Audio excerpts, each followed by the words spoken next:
Buenas tardes a todos, sean bienvenidos a esta penúltima jornada del 25 aniversario de la Semana de la Novela Histórica de Cartagena. Va avanzando, como digo, la semana, estamos a las puertas de terminar, estamos tristes, pero esta tarde es una tarde de absoluta celebración por el magnífico elenco que nos acompaña. Mañana será un día muy emocionante también. Les recuerdo que mañana será la entrega de premios, la clausura, ese premio Odilo a la mejor autora del certamen para Begoña Valero por Un testigo llamado Cervantes y el premio Ciudad de Cartagena para Santiago Posteguillo por Maldita Roma. Y hablando de premios, permítanme que les recuerde que esta asociación, la Semana de la Novela Histórica, hace pocos meses fuimos galardonados por el excelentísimo Ayuntamiento de Cartagena con el premio a la cultura en la categoría de literatura por nuestra labor en la difusión de este género en nuestra trimilenaria ciudad. Así que muchas gracias a todos ellos. Señoras y señores, son 25 años, nada más y nada menos, 25 años que cumplimos siendo el certamen decano en España de novela histórica. No nos faltan las ganas, ni la fuerza, ni la ilusión. Aumentan los lectores, las novelas, las letras. Sentimos pasión, perseverancia, orgullo. Todos estos ingredientes, año tras año, nos han colocado en el punto de referencia de este género para todos los que han venido a posteriori detrás de la semana. Son muchos los autores que nos han acompañado, muchos los que nos solicitan presentar sus novelas cada año y muchos los que tenemos en lista de espera. Prometemos no olvidarlos y tener esas peticiones muy presentes para seguir disfrutando de sus últimas creaciones literarias y de todos aquellos que aunan perfectamente la ficción con la historia para presentarnos un libro que nos cautive y que nos haga transportarnos a otro mundo en apenas unas páginas. Este es el gran misterio y la gran grandeza que tiene la literatura. Como decía el gran Miguel de Cervantes, el que lee mucho y anda mucho, ve mucho y sabe mucho. Hagámosle caso al gran genio de la literatura española y universal y sigamos leyendo y andando por la senda de la novela histórica y que sus páginas sean las velas de un barco que atraca en el puerto de Cartagena. Como todos los días, es de obligado cumplimiento que les dé las gracias a todas las asociaciones públicas y privadas que nos han patrocinado y que gracias a ellas podemos celebrar este magnífico certamen. Gracias al excelentísimo Ayuntamiento de Cartagena, a la Concejalía de Cultura, al Museo del Teatro Romano por cedernos el espacio en el que hemos estado en los primeros días que celebramos la semana y a su directora, Elena Ruiz Valderas. Gracias a la empresa Odilo, que otorga uno de los premios, como he nombrado anteriormente, a la Biblioteca Regional, a Estrella de Levante, a la Fundación Caja Murcia, a CaixaBank, a Hidrogea, a Repsol, a la Autoridad Regional, a la UCAM, a Licarsa, a la Autoridad Portuaria, a Grafo Pasión, a la Fundación Cartagena para la Enseñanza de la Lengua y la Cultura Española, al grupo de Facebook Novela Histórica, a la Universidad Politécnica de Cartagena y al grupo Ditirambo Espectáculos. Como este año estamos de celebración, hemos querido hacer algunas innovaciones en nuestro cartel y, como ven, la de hoy es una de ellas. Hoy tenemos a 3 magníficos autores, a 3 magníficos premios Ciudad de Cartagena. Ya estuvieron con nosotros, ganaron el premio y hoy hemos querido presentarles una mesa de debate, una mesa redonda, como se suele decir, en la que ellos van a hablarnos de novela histórica, que es el género que nos ocupa. Yo primero les voy a presentar y luego pues les voy a formular unas preguntas, si les parece bien, una para Fermín, otra para Carmen, otra para Juan, y luego pondremos algunas en común y ellos ya pues, se toman el tiempo oportuno que necesiten para contestar cada una de ellas. Después habrá un turno para que todos ustedes también puedan pues hacerles preguntas, intervenir en el coloquio, ¿de acuerdo? Bien, pues en primer lugar les voy a presentar a Fermín Bocos. Él nació en Cantabria, es periodista, licenciado por la Universidad Autónoma de Barcelona y escritor. Tiene una larga trayectoria tanto en radio como en televisión, comenzando su carrera en la cadena SER, donde acabó presentando los informativos. En 1981 dirigió el informativo más importante de televisión española, la segunda edición a las 9 de la noche. También dirigió los informativos de Telemadrid, ha sido director de los servicios informativos de Radio Barcelona y de la COPE, columnista de Diario 16, del Mundo, de Europa Press, colaborador de programas como Protagonistas, dirigió programas en el canal Nacional Plus, tertuliano de Punto Radio con Félix Madero, en Madrid Opina y profesor en la Universidad Carlos III de Madrid. Es autor de las novelas El libro de Michael, de 1998, El resplandor de la gloria, en 1999, novela con la que obtuvo el Premio Ciudad de Cartagena en el año 2000, porque fue nuestro primer galardonado. La venganza de Byron, de 2005, El informe de San Marcos, de 2009, Viaje a las puertas del infierno, de 2015, Algo va mal, en 2020, Zeus y familia, de 2022, y también es autor de ensayos como Tecnología bélica y censura en la guerra del Golfo y Ellas, en coautoría con otros autores. Bien, ahora les presento a Carmen Posadas. Nuestra invitada, de sobra conocida por todos, nació en Montevideo, Uruguay, y vivió allí hasta los 12 años. Después vivió en Moscú, Buenos Aires y Londres, ciudades de las que su padre fue embajador. Es autora de multitud de libros infantiles, entre ellos El señor Viento Norte, con el cual obtuvo el premio del Ministerio de Cultura al mejor libro infantil, editado en 1984. También es autora de una decena de ensayos, novelas y biografías, más guiones de cine y televisión. A finales de los 80 dio el salto a la narrativa para adultos y presentó en Radio Televisión Española el programa Entre líneas.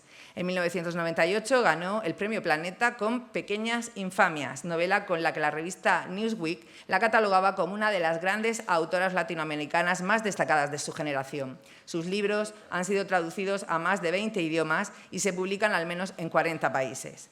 Algunas de sus novelas más destacadas son La bella Otero, de 2001, el premio El Buen Sirviente, de 2003, A la sombra de Lilith, de 2004, ganadora del premio Apeles Mestres de Literatura Infantil, La cinta roja, El síndrome de Rebeca o El testigo invisible, novela con la que ganó nuestro premio Ciudad de Cartagena en el año 2014. En el año 2022 publicó Licencia para espiar, que es su última novela. Y por último, les presento a Juan Eslava Galán. Nuestro invitado nació en Arjona, Jaén. Se licenció en Filología Inglesa por la Universidad de Granada y se doctoró en Letras con una tesis sobre historia medieval. Amplió sus estudios en Bristol y Lichfield y fue alumno y profesor en la Universidad de Aston en Birmingham. A su regreso a España ganó las oposiciones y fue profesor de bachillerato durante 30 años, labor que ha simultaneado con la escritura de novelas y ensayos de tema histórico. Apasionado de la Edad Media, su bibliografía comprende casi un centenar de libros, entre los que destacan Historia de España contada para escépticos y El catolicismo explicado a las ovejas.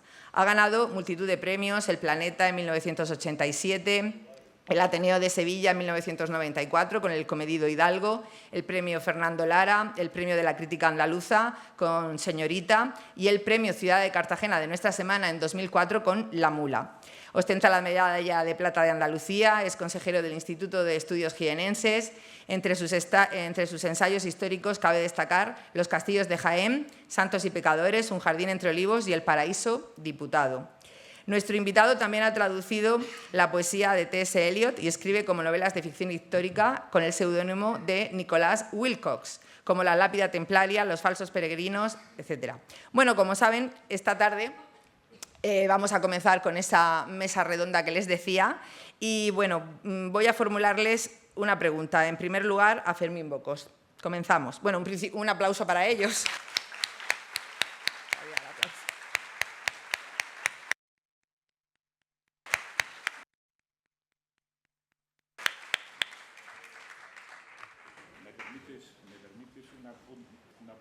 Sí. Entonces, te has olvidado de decir cuando hablabas de mí que yo soy uno de los periodistas de más peso de este país. Entonces, no, lo digo porque hay que apreciar lo que uno tiene delante, no lo que ya fue pasado. A partir de ahí, lo que tú quieras. Vale, de acuerdo.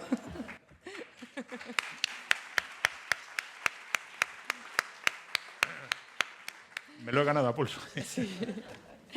Bueno, en principio, Fermín, ¿cómo crees que se encuentra en la actualidad el género de la novela histórica con respecto a otros géneros? Y si tiene la misma relevancia en Europa que en el resto del mundo. Yo puedo contestarte a esa incluso durante una hora, pero me parece que teniendo aquí a Juan, que es maestro en el sentido antiguo, griego y latino, no debería ser yo quien contestara esa pregunta, pero por hacer... Puedes empezar tú y no, luego lo digo por una razón fundamental.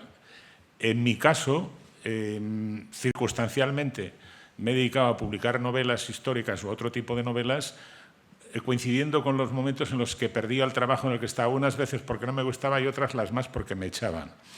En concreto, la que tuve el honor, y yo creo que poco mérito, de conseguir el premio Ciudad de Cartagena, que fue una novela de 850 y tantas páginas dedicada a la caída de Bizancio, El resplandor de la gloria, que recuerdo haberla presentado en este mismo lugar, dirigiéndome a los que estaban aquí, algunos de ellos, son ustedes tan jóvenes que seguro que no había ninguno de los de entonces, diciendo, ustedes no sé si lo saben, pero un día fueron bizantinos. Entonces me aplaudieron todos.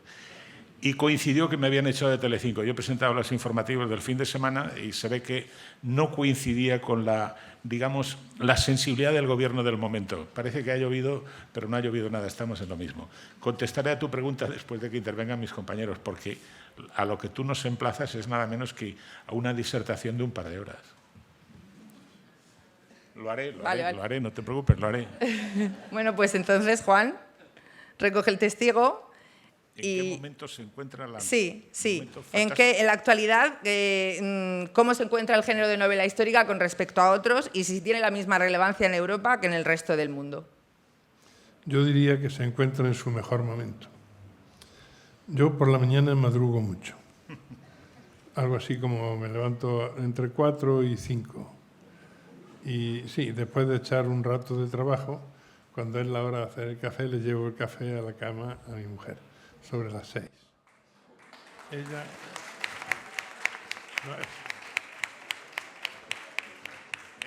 no es un mérito, es una obligación. Ella entonces pone la radio y yo le digo, ¿qué necesidad tenemos de saber lo que está pasando en el mundo? Que nos va a poner todo el día de mala leche, desde por la mañana, cuando es un momento incluso hasta romántico. Entonces, ¿a qué viene esto con la novela histórica? Es muy duro decirlo, pero la novela histórica quizá es el subgénero, yo no lo considero subgénero, una novela es buena o es mala, pero quizá sea el subgénero más en boga. ¿Por qué? Porque estamos huyendo del presente. Como el presente no nos gusta, huimos hacia el pasado y a veces buscamos en el pasado referentes que nos sirvan para el presente, porque el presente está todo tan turbio que es muy difícil encontrar referentes. Sin embargo, haylos, porque esto no es la primera vez que ocurre, ha ocurrido más veces. Y ya solo para terminar una puntualización, quisiera mencionar uno de mis autores favoritos, que es Amiano Marcelino. Es un autor romano del siglo III o IV, hasta a caballo, que era dolorosamente consciente de los tiempos que estaba viviendo. Y dice, ¿cómo está el mundo que no lo entiendo? Dice, los chicos se dejan, ustedes han visto en la estatuaria romana que los romanos se pelaban bastante como se pelan ahora, digamos, al 1 o al 2, ¿no? Y él dice, los chicos se juntan en las plazas a tocar el tambor toda la noche, molestando al vecindario, y se dejan crines mayores, y se dejan el pelo largo. Y además, no se saben poner la toga. Entonces usan indumenta pelium, es decir, visten con pieles, como los bárbaros. Él es dolorosamente consciente de la decadencia del Imperio Romano. Nosotros somos dolorosamente inconscientes de la decadencia de Occidente y de la civilización cristiana occidental. Y, por lo tanto, nos refugiamos en la novela histórica que nos da referentes del pasado y nos da una especie de boyas, de faros que a veces pues, nos pueden servir para andar por la vida. Y no quisiera enrollarme más. Gracias.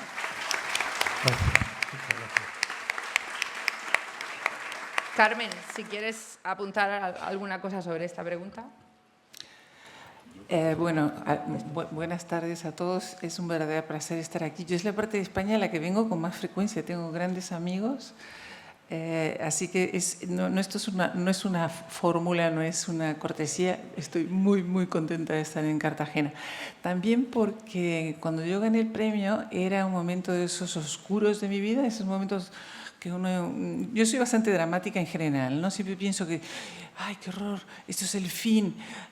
Porque la carrera de un escritor es muy azarosa, ¿eh? Nunca sabes en qué momento te vas a caer de ese alambre en el que vas caminando sobre el abismo. Y entonces en ese momento yo estaba caminando sobre el abismo, no tenía nada para protegerme, ni siquiera esas sombrillas que lleva la gente, ¿no? Cuando camina sobre el abismo. Y de repente me dieron el premio Cartagena y digo, bueno, pues esto ya es un aliciente para seguir adelante. Y en efecto funcionó, en efecto para mí fue un cambio. Ya saben que en la vida muchas veces si te empieza a ir mal, te va mal. Y si te va bien, te va bien. Y es muy importante saber cambiar el ciclo. Así que os lo digo a vosotros y me acordaré siempre porque fue algo importantísimo en mi vida. En cuanto a la novela histórica, es verdad tanto lo que dice Fermín como lo que dice Juan, pero también es verdad que yo creo que todos los escritores tarde o temprano acaban escribiendo novela histórica. A pesar de que unos lo hacen de una forma más deliberada y más obvia, y otros lo hacen de una forma más inconspicua. Y voy a explicar por qué. Porque a medida que uno va cumpliendo años, ya no eres testigo de tu tiempo. O sea, yo no sé realmente cómo piensa una niña de 16 años, ni qué motivaciones tiene una jovencita que está, o un jovencito, me da igual, que está empezando a trabajar y que no sabe cómo bandearse. El mundo antes cambiaba muy despacio y ahora cambia rapidísimo. O sea que a lo mejor yo me parecía mucho más a mi madre de lo que me parezco a mis hijas y ya a mis nietos, ya ni contarte. O sea, trato todo el tiempo de unirme a ellos y hablar para intentar comprender qué pasa por sus cabezas, pero casi de verdad de vez en cuando me parecen marcianos. O sea que hay mucho abismo generacional. Y entonces la novela histórica es un refugio perfecto.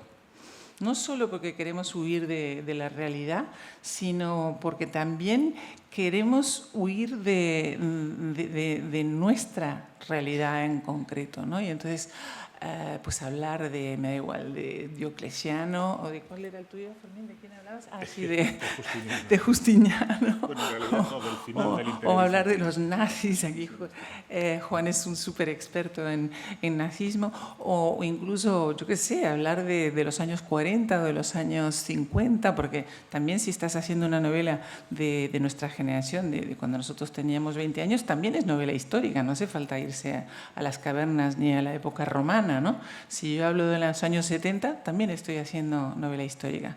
Entonces ustedes van a darse cuenta que todos los escritores, tarde o temprano, escriben novela histórica. Yo voy a discrepar, dada mi condición fundamentalmente no de novelista del género de novela histórica, sino de periodista. Entonces, como la máxima del periodismo consiste en que para progresar hay que ir contra alguien, yo voy a ir no contra mis compañeros, sino contra el concepto, digamos, más admitido como canónico de la novela histórica. Yo creo que la novela histórica es a la historia como la música militar a la música, lo cual no le resta ni interés ni vigor, porque la música militar suena, concita al personal que está alrededor, traslada notas que inducen a la alegría e incluso puede despertar el ánimo de personas que no tenían una intención de conocerse y acaban conociéndose. ¿Con esto qué quiero decir? Que hay una concepción de la novela histórica en labios de autores, estoy pensando en Alejandro Dumas, uno de los grandes padres de la novela histórica, en este caso de aventuras, doblada o trufada de aventuras, que decía que para él la novela histórica era como una percha donde colgaba sus historias. Y puestos a colgar, ¿quién le puede restar mérito? Pongo por caso una novela que seguro que han leído e incluso han podido ver la película. Estoy pensando en El gato pardo, del príncipe siciliano Giuseppe Tommaso di Lampedusa, que, hablando de clavos, clavó el cambio de régimen a partir de la llegada, digamos, de Garibaldi, de la caída de las monarquías tradicionales, la monarquía de Saboya, el Risorgimento, y que dio pie a ese famoso personaje que, si no recuerdo mal, se llamaba Tancredi Falconeri. En la película de Visconti era el papel de Alain Delon, que Dios le tenga en la gloria, que se nos ha ido hace poco, Alain Delon, digo. donde decía que para que todo siguiera igual era necesario que todo cambiase. Naturalmente que clavó esa época y, sin embargo, y Juan y Carmen seguro que conocen con detalle, pasó un auténtico calvario el príncipe Lampedusa, porque él era un príncipe siciliano, no consiguió en vida que le publicaran la novela. Y no lo consiguió por la inquina de los críticos literarios, que es la filoxera de este mundo nuestro, del que podemos hablar en algún otro momento, porque en aquel momento primaba la crítica, digamos, filocomunista en Italia, y dos editoriales, una de ellas Einaudi, decidieron no publicárselo. Bueno, ese calvario de no publicar una novela que realmente ha pasado por, o está pasando por ser la más afamada del siglo pasado, lo han sufrido muchos otros autores. A Marcel Proust tampoco le publicaron En busca del tiempo perdido. Creían que perdía el tiempo el editor con tanta página y tanto camino de Swann y tal. Pero yo quiero decir, frente a la necesidad explícita a la que se refería Carmen, de que a veces uno necesita contar historias, a veces uno necesita, como cuenta Robert Graves, el de Yo Claudio y Claudio el rey tan famoso y Claudio el dios, lo que necesita es pagar una hipoteca. Y lo que necesitaba, o lo que él cuenta que necesitaba cuando escribió Yo Claudio, que luego los que tenemos ya una edad cierta recordaremos como una gran serie en la televisión, decía, debo 4.000 libras y tengo que pagar una hipoteca. Y he escrito 250.000 palabras y he conseguido las 4.000 libras. La tarea a veces del escritor se encuentra con la historia porque, a lo mejor tiene razón Juan, necesita un poco huir del presente, pero al final son tan reiteradas, salvo el marco histórico, las historias de las personas, las pasiones humanas, que todo es casi una novela histórica. Incluso una crónica de lo que ha pasado ayer en España sería ya camino, daría para una novela histórica. O sea que es a la música como la música militar.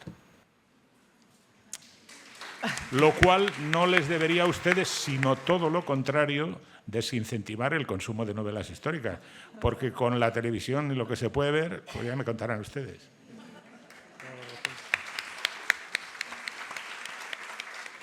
Carmen. Yo añadiría que a veces la novela histórica, que alguna gente se empeña en desprestigiarla. Sin embargo, si queremos entender el siglo XIX, es mucho mejor leer las novelas, los episodios nacionales de Galdós, mucho mejor que leer ensayos universitarios sesudos sobre el siglo XIX. Nos pone mucho más en directo, en contacto con la población, con la historia y con todo. Es decir, como decía Carmen, con el tiempo todas las novelas acaban siendo históricas, evidentemente, y muchas veces incluso aparte de la voluntad del autor, ¿no? Los ingleses dicen que una cosa es antigua a partir de los 50 años. Consideran antigüedad una cosa. Se referían a la reina de antes, yo creo. Nosotros, ¿tú dices la que estaba conservada en alcohol o la otra? Sí. Esa era la abuela. Pero alcohol del bueno, Ginebra. Bien, eso es también parte de la historia, claro. Precisamente a colación de lo que estáis hablando, que hay una pequeña... ¿De conservarse en alcohol, te refieres? No. Precisamente hay una pequeña controversia que hemos podido observar a lo largo de los años que llevamos al frente de esta asociación y hablando con tantos escritores. ¿Hasta qué año o hasta qué momento en concreto de la historia consideráis que es novela histórica? No, pero ya Pues lo hemos Carmen, dicho. ven, O sea, empieza. si yo escribo sobre los años 60, 70, 80, 90 o el año 2000, ya es novela histórica, no es el tiempo actual, sino estamos hablando del pasado. Es lo mismo que tú decías, ¿no, Sí. Juan? O sea, es En el momento en que te saca de este tiempo, es novela histórica. La última de vuestro paisano, Arturo Pérez Reverte, ocurre en los años 30, en el 37, concretamente. No puede ser más histórica. El fondo que tiene, la investigación, todo, es pura historia y al mismo tiempo es puro Dumas y pura acción. Pero decía, por citar otra vez a Graves, como verán, Obdulio me ha dicho, tú tienes que prepararte la intervención. Decía que 10 años hace a todo viejo, pero lo que pasa es que Graves era fundamentalmente, o quería ser, o aspiraba a ser, no un historiador, no un autor de novela histórica, sino un gran poeta, hasta el punto de decir que el día que alguien fuera capaz de escribir un poema perfecto, el mundo desaparecería. Supongo que la familia le dijo, no tengas prisa y tal, pero en fin. Lo del paso del tiempo tiene un valor en la medida en la que uno, cuando escribe una novela histórica, pues tiene que documentarse, ¿no? La novela esta que tuvisteis o tuvieron ustedes a bien darme el premio Ciudad de Cartagena, yo estoy viviendo 3 semanas en el Hotel Pera Palace de Estambul para poder intentar recrear lo que fue el Imperio Bizantino a partir del fondo del Cuerno de Oro, donde estaba el Palacio de Blanquerna. Comprenderán ustedes que un imperio que duró cerca de 1100 y pico años no se puede comprimir en 3 semanas. Pero es verdad que la sensación de lo antiguo la da también un equívoco, y en esto yo supongo que mis compañeros van a coincidir, y se ve en los anacronismos. Hay muchas novelas que, por estar escritas en el tiempo presente o hace poco tiempo, involuntariamente, tanto en el lenguaje como en la recreación, caen en anacronismos. Creo que no ha habido otro ciego en el mundo con tanta vista como el escritor argentino Jorge Luis Borges. Y Borges descubrió un anacronismo en Salambó, la famosa novela de Gustave Flaubert, que hizo lo mismo que hice yo, pero unos cuantos años antes. Él se fue a Túnez y yo me fui a Estambul. Y entonces Borges detectó que utilizaba la palabra cactus.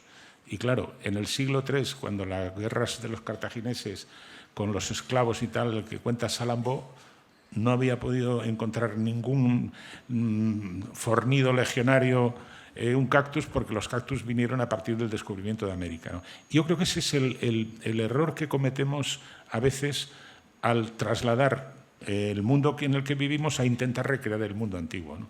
¿Cuándo es histórico? Pues a partir de que los editores ponen una faja que dice novela histórica, ya está. No hay mucho más. Bueno, no hay mucho pero más. en esto de los anacronismos, hasta los grandísimos... ¿Te suena lo de los anacronismos? Bueno, sí, por supuesto, pero hasta los grandísimos maestros echan un borrón. Por ejemplo, yo me acuerdo, ¿se acuerdan de esa novela famosa de Delibes que se llamaba El hereje? Sí. Bueno, yo me acuerdo de haber ido a un congreso de escritores que todo el mundo destruyó definitivamente esa novela, porque Delibes hablaba reiteradamente de revolución. Entonces, ellos decían que revolución, tal como nosotros lo interpretamos ahora, que no es la revolución de los astros en el cielo ni nada por el estilo, es un concepto que se acuña en la Revolución Francesa. Exactamente. Y que antes de eso no se podía usar, y estamos hablando de Delibes, ¿no? Hay otro tipo de anacronismos que a mí me irrita muchísimo, y es, ahora, no sé si se han fijado que en todas las novelas las mujeres eran feministas en Grecia, en las cavernas. Una cosa, o sea, por supuesto, Cervantes era feminista, todo el mundo era feminista avant la lettre. Y a mí eso me chirría muchísimo. Y una novela histórica, en cuanto te chirría, te saca de la historia. O sea, basta que diga una cosa que dices, uff, esto me suena fatal, que ya no te crees nada de lo que estás oyendo, ¿no? Entonces, por ejemplo, nosotros, los que nos dedicamos a escribir novela histórica, tenemos que tener muchísimo cuidado con el lenguaje, porque no se habla igual en el siglo XV que en el siglo XVIII, que en el siglo XX. Claro.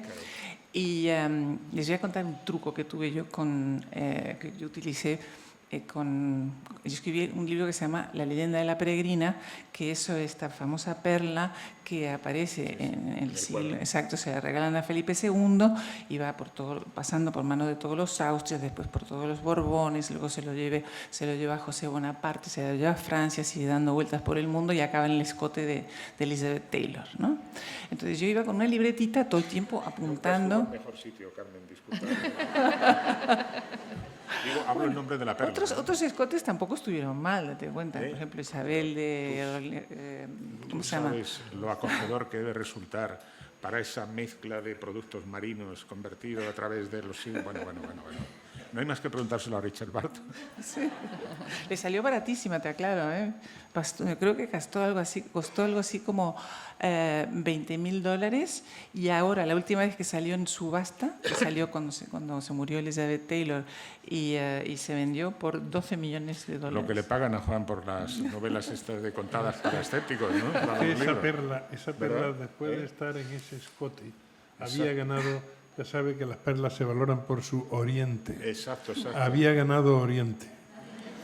Bueno, Oriente y en el otro lado Occidente. Yo creo que el problema del lenguaje, que no es tal si uno acepta que el lector se aviene a un pacto, porque si nosotros, mire vuesa merced, empezamos a utilizar o a intentar remediar el lenguaje de los siglos pasados, al final lo que hace el lector es cerrar el libro porque se aburre.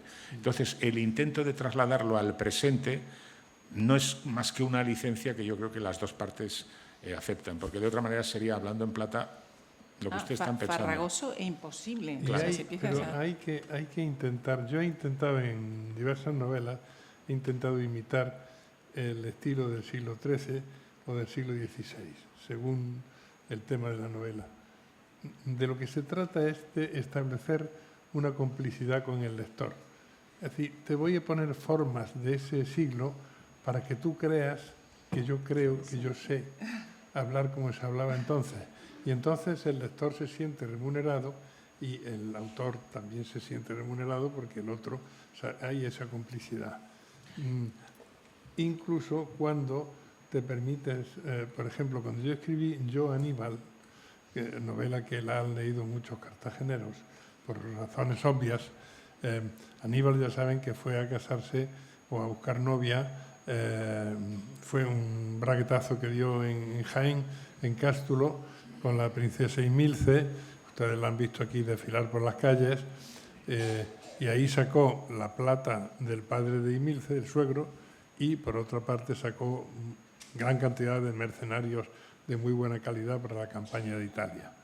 Entonces, cuando en mi novela aparecían iberos, que eran, se puede decir iberos o íberos, ya saben, pero los arqueólogos decimos iberos. Cuando aparecían iberos, que eran gente de Jaén, obviamente, de vez en cuando hablaban, decían nipó, tal cosa y tal, nipó. Y muchos lectores me escribían diciendo esto de nipó. No, es que en Jaén existe la costumbre popular de cuando se acaba algo ya se va perdiendo, porque con los colegios religiosos y eso nos la quitan, ¿no? Pero se dice ni pollas. Yo me pregunto, hablando de lo que acabas de decir... Es remontada a los íberos, sí. ¿no? Entonces, claro, entonces yo lo remonté. Es un guiño con el lector que sabe perfectamente que tú estás de cachondeo y tal, y lo acepta así. Bueno, aquella gente de aquella tierra dice ni po. Juan, ¿cómo se debía decir en tiempos de Aníbal lo del concepto de braguetazo? Teniendo en cuenta cómo iban vestidos. Realmente fue un braguetazo. Difícil adaptar, ya, pero ¿con qué histórico. término tendríamos que trasladárselo al lector? No, se puede, el lector moderno puede entender, vamos a ver, una cosa es lo que dice el autor que es el narrador, y otra cosa es lo que dice el personaje. Evidentemente el personaje no debe decir braguetazo, el personaje, pero el autor sí puede decirlo. Qué buen braguetazo dio Aníbal cuando se casó con Imilce. Lo que no puede es Aníbal decirle a Magón, por ejemplo, decirle, oye, qué braguetazo he dado. No quedaría elegante ni siquiera en Aníbal, aunque ya se sabe que se trataba pero de ni eso. posi, ¿no? Sí, sí. Yo creo que lo que plantea de verdad un dilema para los buenos autores de novela histórica, entre los que yo no me puedo encontrar por razones de falta de formación. Yo soy periodista, estudié periodismo, medicina y tal, pero la historia ha sido, digamos, un violín de Ingres a partir de... es el intentar, en la medida de lo posible, no trasladar su ideología, sus filias y sus fobias. Que en la medida de lo posible sea capaz de realizar honradamente un distanciamiento a la hora de pergeñar a los personajes. Que no se lea una novela de Blasco Ibáñez y ya sepa que era republicano, radical y que estaba en contra por una razón fundamental, porque entonces lo que hace, yo creo, es tergiversar el mundo al que se dirige, sobre todo si es la antigüedad, porque las filias y fobias del presente, aunque en algunas conductas de los seres humanos, sobre todo en términos de relaciones personales, se repiten, el contexto histórico es distinto. Es muy difícil, no sé cómo lo consiguen Juan y Carmen, porque creo que es un mérito, distanciarse de hoy mismo hemos estado, gracias al amigo Obdulio, hemos tenido una comida fantástica, hablando no de novela histórica, sino de lo que es más historia, que es el conflicto entre Israel y los palestinos. ¿Cómo se distancia uno a la hora de contar esto? Muy difícil, llevando la novela histórica. En una crónica periodística nosotros lo hacemos con naturalidad, porque hoy podemos equivocarnos y mañana rectificar la equivocación o volver a equivocarnos, pero la novela es complicada. Claro, y yo creo que hay otro peligro cuando uno escribe novela histórica, Y es que, claro, como te documentas muchísimo, llega un momento que te pasas de frenada. No sé si a ustedes les ha pasado leer un libro que te da la sensación que el autor te dice, ahora te vas a enterar lo mucho que sé, y te tumba a base de datos, de fechas, de batallas, de detalles sobre cómo era la jabalina de no sé qué. O sea que yo creo que cuando, y se lo digo, si alguno de ustedes si se quiera dedicar a la novela histórica, una recomendación, cuando escriban una novela histórica, primero hay que aprender mucho, pero no solamente de historia, sino también de gastronomía, de sociología, de psicología, de lenguaje, absolutamente de las costumbres, de todo absolutamente. Y luego hay que desaprender. Porque si no desaprendes, corres peligro de abrumar al lector con una cantidad de datos absolutamente innecesarios. Lo que tiene que dar en un libro es la atmósfera, que el lector tenga la sensación de que lo estás trasladando a una época, pero no tumbarlo a base de datos porque acabas con el lector. El fallo de la novela histórica moderna, en el que incurre más del 50%, consiste en que imagínense que una novela es como construir una casa, una ermita o una catedral, depende de la ambición del que lo escribe. Tú primero allegas allí los materiales, los ladrillos, las vigas, todo eso. Y luego tú, todo eso que te ha costado trabajo allegarlo, lo quieres meter en la novela, con lo cual te la cargas. Yo cuando un autor novedoso o novel me pregunta por mi experiencia ya después de escribir más de 100, yo siempre le digo lo mismo. Digo, primero escríbela y luego la documentas. Y se llevan las manos a la cabeza. ¿Cómo voy a hacer eso? Digo, haciéndolo. Primero escribes la novela y cuando ya la tengas escrita, que tendrá un montón de fallos, entonces en cada sector de la novela donde no te sientes seguro, tú documenta eso. Y entonces tienes... En la novela estás metiendo exactamente los datos necesarios para la novela, no datos que te ha costado trabajo investigar en la enciclopedia Espasa o en Internet y que si has estado una semana averiguando cómo eran, ¿qué te digo yo?, pues las alcabalas en el siglo XVI, después ya que te has enterado del tema, lo tienes que meter en la novela. Entonces, lo que tú decías antes, Carmen, ahora te vas a enterar de lo que yo sé.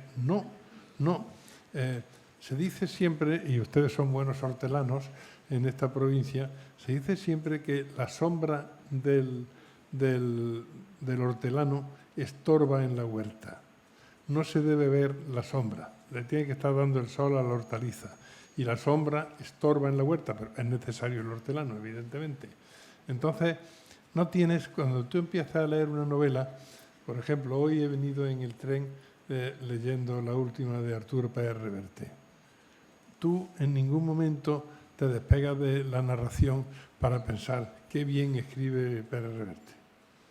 Primero llegas hasta el final, porque te engancha. Y después te das cuenta de que, claro, es que esto lo ha escrito Pérez Reverte. Pero no ves su sombra continuamente como se ve en muchas novelas históricas.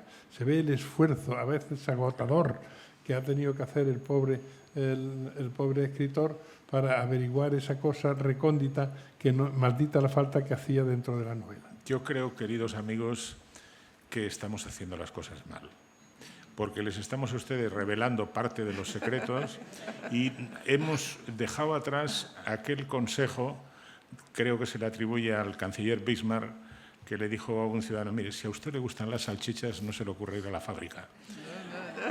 Si a usted le gustan las novelas históricas, escúchennos por la cortesía que les caracteriza, pero no se lo tomen al pie de la letra. Tenemos otros pequeños secretos que son los que hace que al final la paella, sea de lo que sea, tenga buena vista y mejor gusto.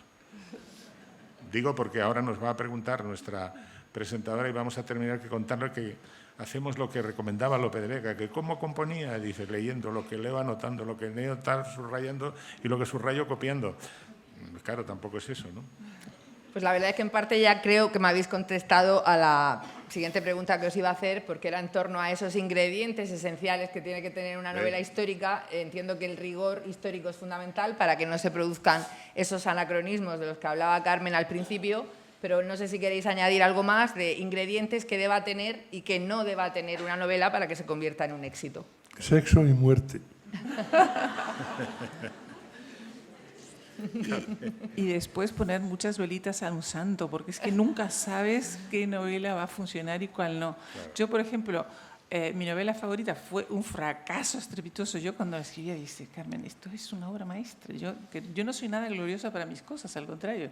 Siempre pienso que soy un desastre, pero esa me parecía buenísima, buenísima. Fracaso total. En cambio, otra que digo, bueno, esta va a ser un desastre, nadie va a leer esta novela. Además, fíjate, es que me ha salido todo muy, muy ramplón, muy obvio, un exitazo loco.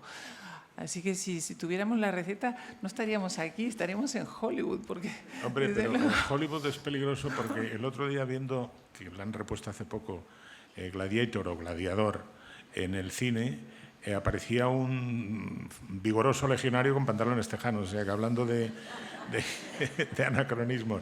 No, yo creo de verdad, que el error, digamos, del principiante es el que acumula los datos no siguiendo la recomendación de Juan y la demostración de que conoce y tal. Lo que pasa es que ahora, por el camino de la humildad recuperada, el doctor Google pone al alcance de todo el mundo prácticamente todo. Otra cosa es la veracidad de lo que Google exporta, importa y dice, ¿no?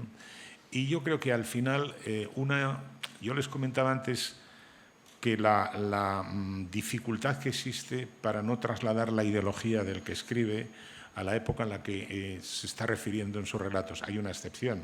Ustedes seguro que lo han descubierto con la perspicacia que doy por hecho que les caracteriza, que es la novela realista, ¿no? Es decir, Los Miserables o La condición humana estaba pensada, escrita y potenciada justamente para denunciar la injusticia en la Francia de la época y en la Francia que se estaba viviendo. Pero eso es un tipo de novela como la novela social en los años 60 aquí en España, que tenía que ver con el contexto político. ¿Eran novelas históricas? Pues no, yo nunca me he aburrido tanto hasta que comprendí cuál era el secreto leyendo una novela como El Jarama, que ustedes seguramente la recordarán. No pasaba nada, pero es que, claro, el entorno de aquella España es que no pasaba nada. Estaba todo como suspendido en el tiempo.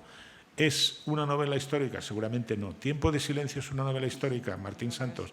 Pues no sabríamos decirlo. Yo creo que es el paso del tiempo y el pozo el que determina ese posible cambio de clasificación. Les sigo animando a que escuchen lo que nos escuchen decir aquí. Hablo por mí, porque yo no digo realmente más que tonterías. Sigan leyendo novelas históricas, son muy entretenidas, ¿verdad? Si cada uno de vosotros hoy tuviera que escribir una novela que se titulara España, sin más, ¿qué acontecimiento, suceso histórico sería el eje vertebral de esa novela para cada uno? Juan, aquí el único notario eres tú, ¿eh? Yo no me atrevería.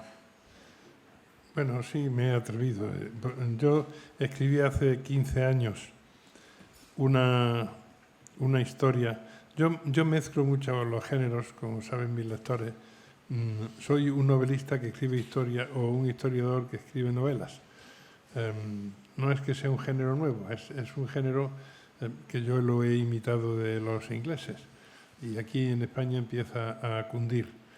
Entonces, en ese ensayo que escribí hace 15 años,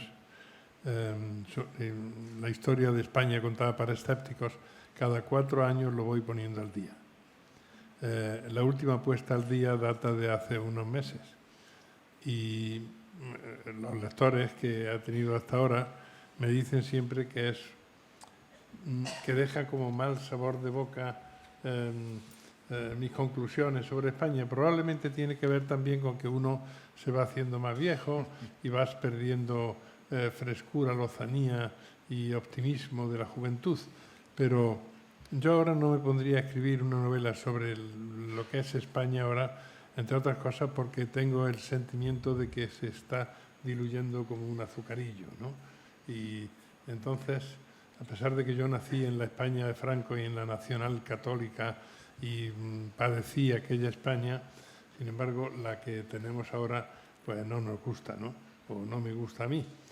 Por lo tanto, yo ya no escribiría ese libro. Y abundando más en lo que me gusta escribir, ahora que me he retirado de ciertas aficiones, porque la vida me ha retirado de ellas, estoy escribiendo un libro sobre la historia de España en el sexo. Se va a hacer un bombazo. Y uno se va... uno se va a la teoría. ¿Pero qué es un libro onírico o cómo? Yo creo que, Juan, bastaría con que añadieras a Historia de España para escépticos un par de capítulos referidos, atenidos a la actualidad, que fuese más o menos este título: Historia de España contada para masoquistas. En una democracia lo que sucede tiene mucho que ver con lo que deciden o dejan de decir los ciudadanos. Luego, a partir de ahí, que cada uno asuma su responsabilidad. Digo yo, vamos. Yo lo que creo Por es responder a tu capciosa pregunta. Yo creo que no se debe escribir sobre el presente. De hecho, cuando se escribe sobre algo que está ocurriendo en ese momento, sale una novela fallida. No sé si se acuerdan cuando lo de las Torres Gemelas, Sí, ¿no? claro. Hace ya 20 El 11 de años de eso, el septiembre. 11 de septiembre. Bueno, ahí todos los escritores anglosajones decidieron que tenían que escribir sí o sí, porque aquello era tan extraordinario, era un cambio tan grande en la historia de Occidente, que todos escribieron. Martin Amis, Ian McEwan, los americanos no me acuerdo quién, pero todos escribieron novelas sobre el 11. ¿Ustedes se acuerdan de alguna? No, pasaron todas inadvertidas. Lo mismo está ocurriendo con la pandemia. No hay una gran novela de la pandemia. Tiene que haber un tiempo. La literatura tiene mucho que ver con el reposo, con la distancia, con la perspectiva. Cuando Tolstoy escribe Guerra y Paz, han pasado, ¿cuánto? 50 años de la invasión, de la invasión napoleónica. Entonces ahí sí puede escribir una obra maestra, porque tiene todas las claves, tiene toda la perspectiva y el punto de vista aséptico y frío. Tiene que pasar mucho tiempo para que uno pueda escribir sobre el presente. Y si escribes ahora, sale un churro.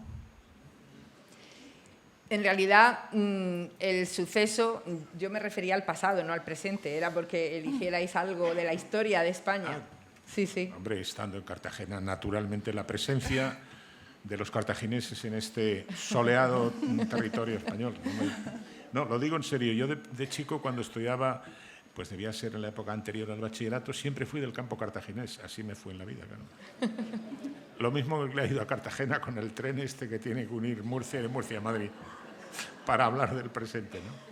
Yo creo que, vamos, aparte de que Juan, con su libro sobre Aníbal, lo dejó perfectamente claro.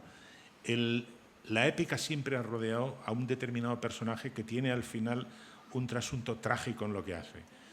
Todavía no nos hemos explicado, y no sé si alguno de ustedes ha estado en Capua, en la actual Capua. Yo sí, estuve además sorprendiéndome del cambio. Capua tiene un escenario parecido al Coliseo, donde los famosos gladiadores de Capua se entrenaban, y entonces ahí es donde descubrí, me reconcilié un poco con mi perímetro abdominal, que los gladiadores, precisamente para aliviar los efectos de los pinchazos y de la lucha con las espadas, era gente de cierto volumen, no eran estos personajes que aparecen en el cine. Pero me sorprendió sobre todo la falta, digamos, de armonía estética en Capua, y sin embargo saben ustedes que todavía los historiadores, no me va a desmentir Juan y tampoco Carmen, no se han explicado por qué Aníbal, después de Tesino, Trevia, Trasimeno y Cannas, las famosas batallas donde derrotó todo lo que había por derrotar en Roma, de repente se diluyó y ahí empezó a perder hasta que Escipión les dio, en fin, matarile, que diría Arturo Pérez Reverte, ¿eh? Digo gran amigo Arturo, por cierto, de la época de Pueblo, compañero del malogrado Javier Reverte y de Julia Navarro, que los tres trabajaban en la misma sección, y algunos de los tres son muy allegados a quien les habla, los tres realmente. O sea que, ¿por qué esa épica de Cartagena? Porque nos remite a Roma, pero a la Roma no triunfante, sino a la Roma que pudo ser destruida por el que era, digamos, el David de la situación frente al Goliat imperial, ¿no? O sea que ánimo Cartagena, que lo del tren está al caer. ¿No cree usted que está al caer?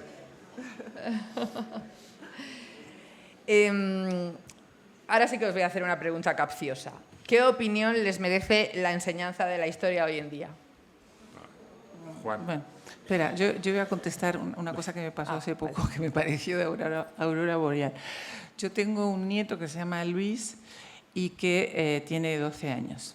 Y entonces, bueno, a mí me interesa mucho lo que está estudiando, no sé qué. Entonces le pregunté, Luis, ¿qué estás estudiando? Y me dice, no, estoy estudiando Isabel II y el siglo XIX. Digo, pero espérate un momento, porque ¿no estabas estudiando los romanos el trimestre pasado? Sí, pero hemos dado un salto enorme y ahora estamos en Isabel II. Bueno, pero has pasado por la Edad Media, has hablado algo de descubrimiento. No, ahora estamos estudiando. Entonces se aprende todo como un loro y estamos hablando de los jesuitas. O sea, no estoy hablando Pues de un ándate colegio con cuidado, público. Ándate con cuidado que como realmente estén profundizando en la historia de Isabel II, si tiene 12 años el crío, en fin, ¿verdad, Juan? Esperemos que no profundice lo suficiente. No, pero tú comprenderás porque ella profundizó que mucho. Si la semana pasada estaba... Se lo pregunten a Riansare. Pero si estaba estudiando los romanos y de ahí saltó Isabel II, comprenderás que no aprenderá absolutamente nada. Es imposible. Quizá el criterio del profesor fue que había que saltarse el descubrimiento de América porque eso es facha. Es políticamente incorrecto. Es políticamente incorrecto. Sí. De hecho, yo he sido profesor de instituto, yo era catedrático de inglés, pero realmente cuando me piden explicaciones de por qué de inglés, pues siempre digo lo mismo, ¿no? Cuando llegué a hacerme la matrícula, un día caluroso, Granada, mucho calor, la cola más corta que había, me puse en ella y era para estudiar filología inglesa. Entonces dije, bueno, a mí me gusta la historia, me gusta la literatura, pero es más corta esta cola. No me he arrepentido, pero claro, tengo cierta experiencia porque he sido 30 años profesor de secundaria y siempre, y también mi experiencia histórica, el primer gran plan de estudios se hizo por Moyano, el famoso de la Cuesta de Moyano en Madrid, se hizo por Moyano, el ministro de Instrucción, en el siglo XIX. Desde entonces, no sé si han sido 20 los planes de estudios que ha habido, cada uno peor que el anterior. Siempre sistemáticamente, no exagero, cada plan peor que el anterior. Y los más recientes, se trata de que cuando la izquierda está, o la dicha izquierda y la dicha derecha está en el poder, cambia el plan. El plan que a lo mejor no ha dado tiempo a desarrollarlo, ya lo han cambiado. Y luego tengo una experiencia directa interesante.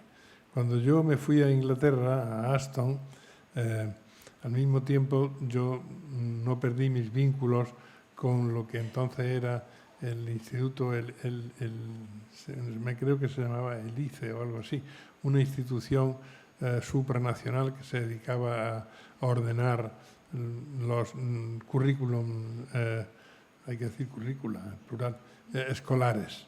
Y me pedían que les enviara todo el material que pudiera encontrar en Inglaterra sobre la Comprehensive School, que era el bachillerato inglés.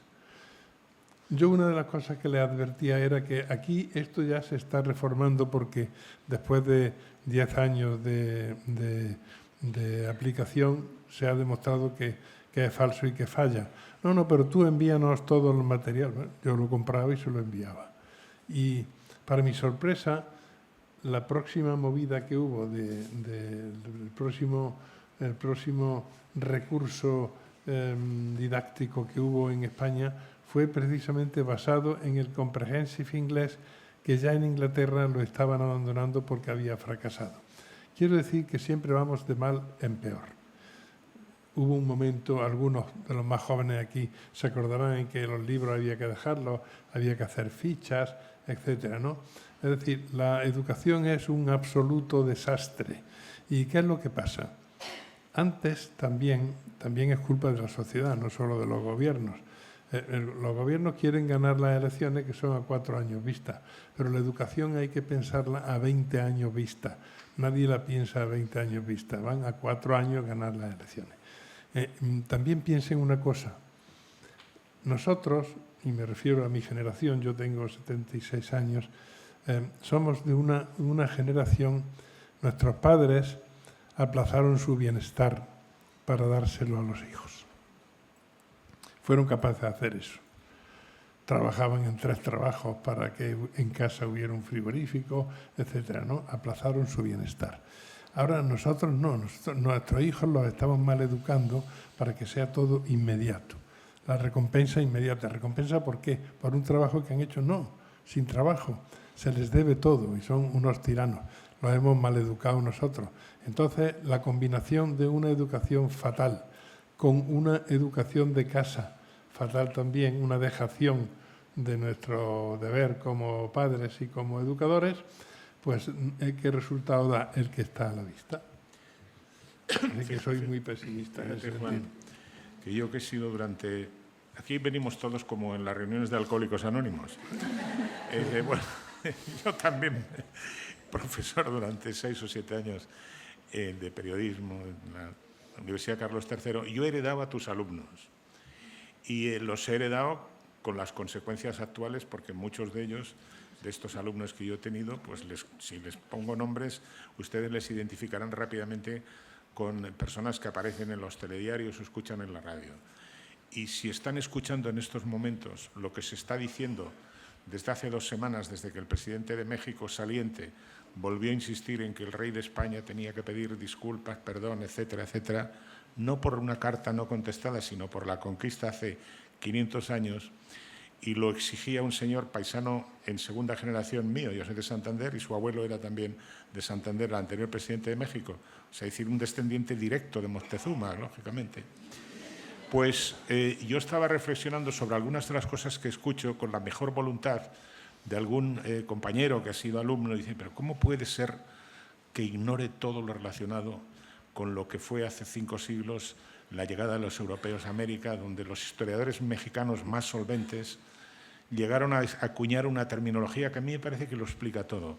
México fue conquistado por México, porque sin el auxilio de los pueblos indígenas, los tlaxcalas, los totonocas, todos los que tenía sometidos y esclavizados los aztecas, nunca 600, un contingente de como mucho, en el mejor momento cuando recibe Cortés el aporte de los que venían a detenerle desde Cuba y luego se suman, no llegó a 1.200 personas, aparte de que una vez que se despejó el temor a los caballos y la leyenda de si venía o no venía, nunca pudo conquistarse si no hubiera sido por lo que estamos escuchando. Por cierto, trasladado a la política, saben ustedes que ha habido algunos actuales dirigentes, incluso algún miembro del gobierno que se ha personado en México aceptando una invitación que groseramente le ha sido negada al rey de España, es fruto también de esos alumnos que en su momento se encontraron que el programa de estudios se iniciaba a partir de 1812, que bien está, porque además todos hemos gozado con lo que fue perdón, una constitución que en parte fue fruto de los diputados americanos que participaron en la Isla del León cuando las gaditanas tiraban los triabusones y los franceses, Esa ignorancia de base que luego se va acumulando y llega a los medios de comunicación 10, 12, 15 años después, el resultado es de una decisión política fruto de alguien que intenta reescribir la historia para obtener rédito en el presente, reacuñando el pasado, lo cual es un error colosal. No sé si la experiencia de Carmen y de ese nietecito suyo, que debe estar interesadísimo en las historias de Isabel II, del padre Antonio María Claret, de O'Donnell, etcétera, etcétera, no sé si tiene la misma experiencia. Pregúntale tú. No, yo le pregunté que por qué era ese salto descomunal de los romanos a Isabel II, y entonces me contaron que ahora en los colegios la historia no se estudia cronológicamente, porque esto es un atraso, claro. Entonces es la historia de los movimientos sociales. Entonces, a través de eso, pues puedes saltar tranquilamente de los aztecas hacia el II, después puedes ir a Grecia, porque como estás hablando de problemas sociales, pero claro, si la historia no se aprende cronológicamente, directamente no se aprende, porque no entiendes nada. O sea, si tú no sabes qué pasó con los griegos, no vas a entender nunca a los romanos, y así sucesivamente hasta llegar al presente. Pero bueno, como dice Juan, cada ministro que viene tiene que enmendarle la plana al anterior, con lo cual los disparates, no sé cuál será el próximo, ya lo locura. Yo creo que llevamos, pues, de la democracia, 78 la Constitución, gobiernos, 3 del PSOE, no, 3 del PSOE ya, 4 del PP, pues deben ser como 7 planes de educación. Imposible, en la línea de lo que apuntaba Juan, de culminar el primero cuando se produce el cambio. Es un error. Que yo, que como soy periodista tengo la obligación de sospechar de lo que y, digamos, no aceptar lo primero que nos presenta la evidencia, tengo la impresión de que tiene algo que ver con el gran negocio de los libros de estudio. Con un gran negocio en la medida en la que Juan hablaba de las etapas de penuria que vivieron nuestros padres, los que tenemos ya una edad cierta, donde los hijos, los hermanos se le daban los pantalones que le habían a lo mejor el jersey arreglado a su hermano.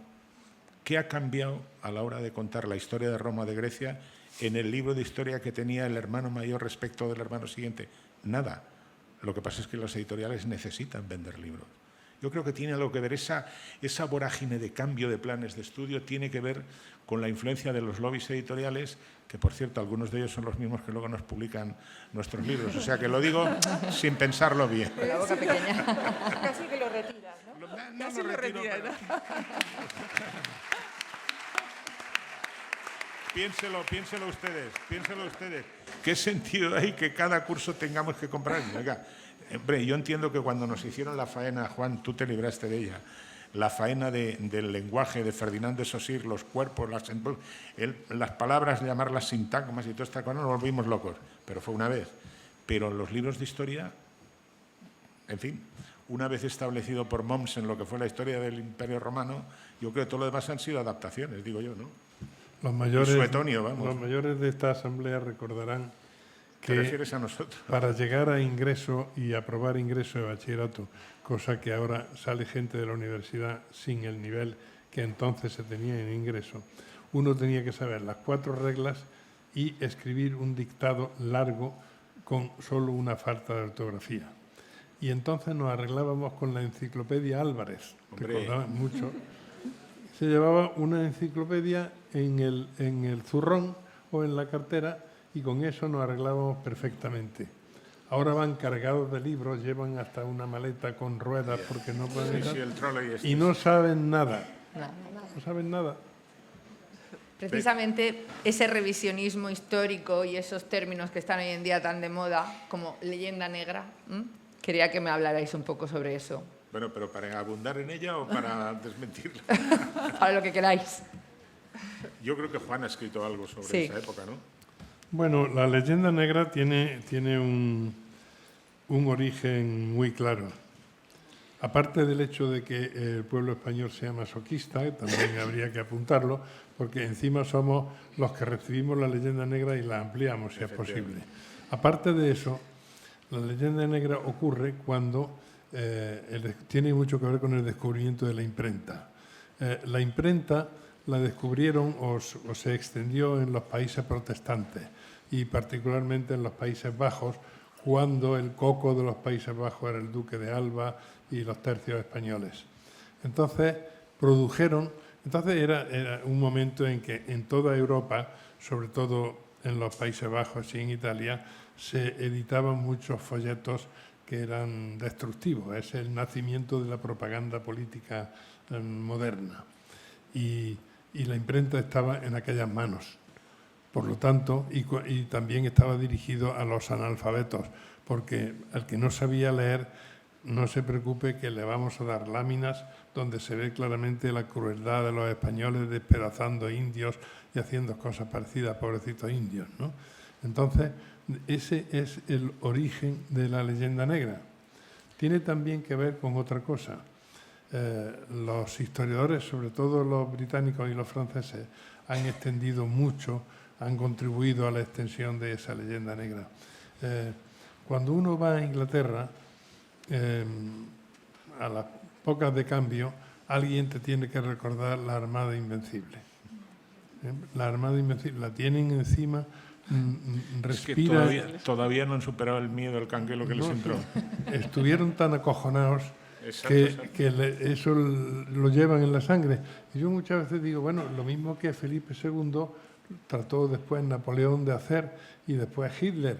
Y de Hitler tan reciente y de Napoleón no os acordáis de Felipe II y la leyenda negra. Encima de que Felipe II, un rey guapo, rubio y estupendo, tuvo los hígados, que era difícil de sobrellevar, de casarse con la reina inglesa más fea que ha habido nunca.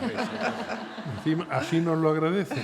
Fue una devolución de visita de lo de Catalina de Aragón con Enrique VIII, ¿no?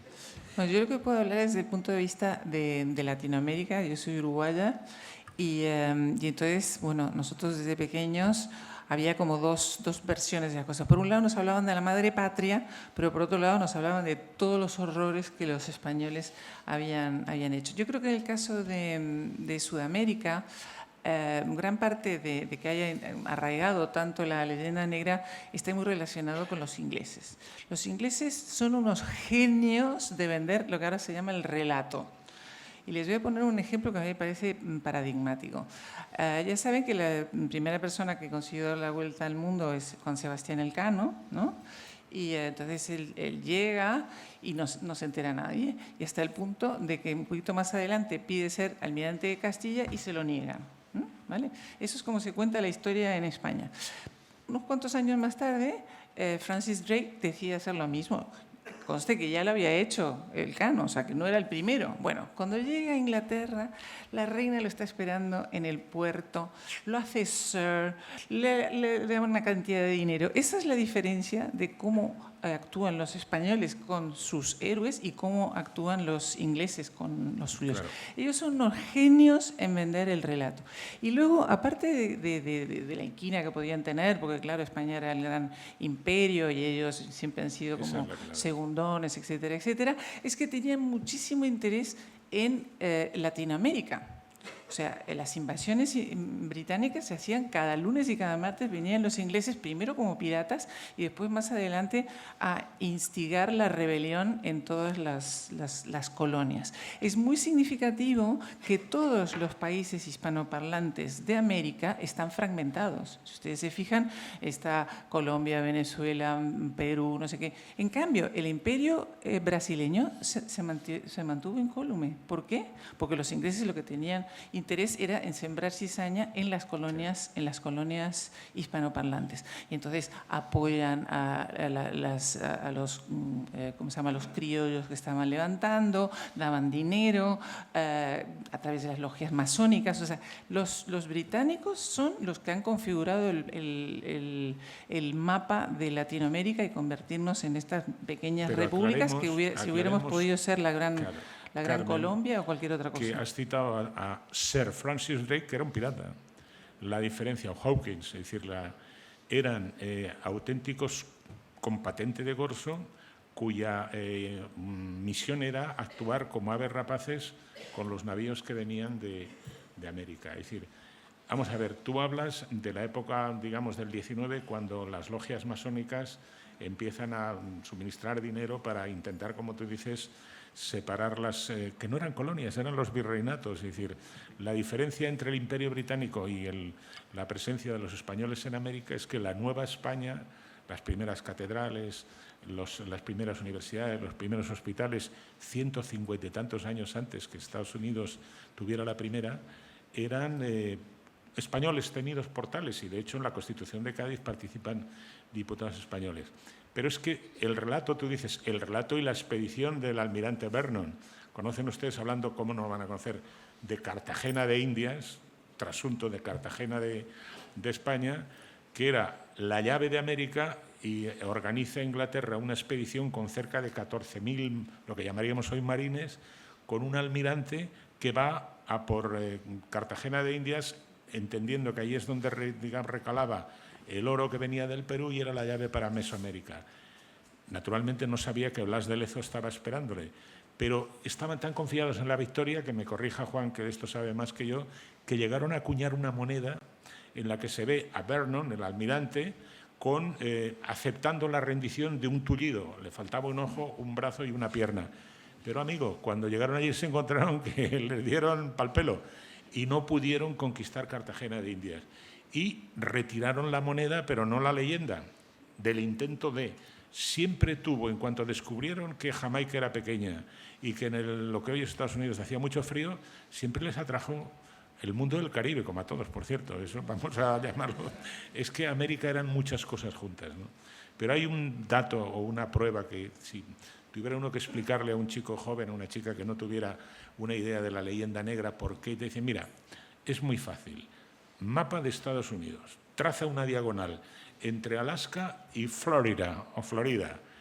Pregúntate cuántos descendientes de las antiguas naciones indias, semínolas, apaches, sioux, ¿cuántos hay?